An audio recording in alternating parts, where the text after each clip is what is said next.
بینرین هجاد برنامه میا صبح روناهی ده بشکل هاتیه زیدکرن امیتی ده هول بدن روژه که برخدانا بنداوا تشرینی بینن سر اکرانین و دو روژا یکی بو ایرود روژا دویمین ده سال وگری ده امی هول بدن بنیرن بید روژا دوان یا بنداوی ده لسر بدنا بنداوی چبو بو ویدی منیشیتین سر اکرانین و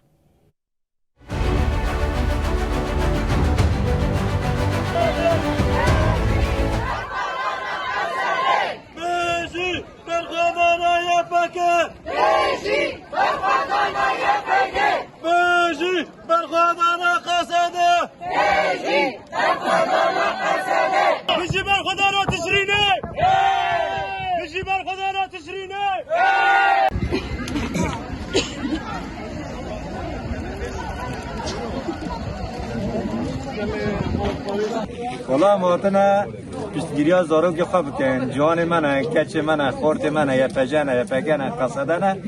وجبو ما تمن هری بها دادنه تشت هری کم جه امار خودی لوان در کمن خدمت وان کن پشتگیری آن بکن که خواستن هم جمعان بسکنن حتی که ام واراج دیروگی تثبیت بکن وکی لوزان المنه به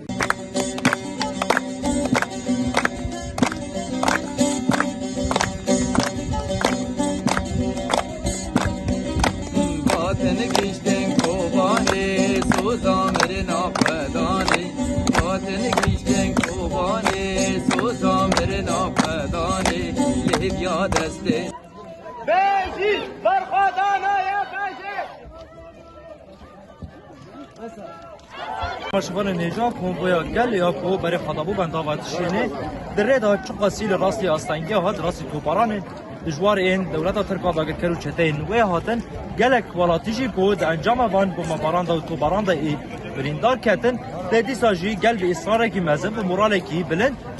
خواهی هات بنداوات شینه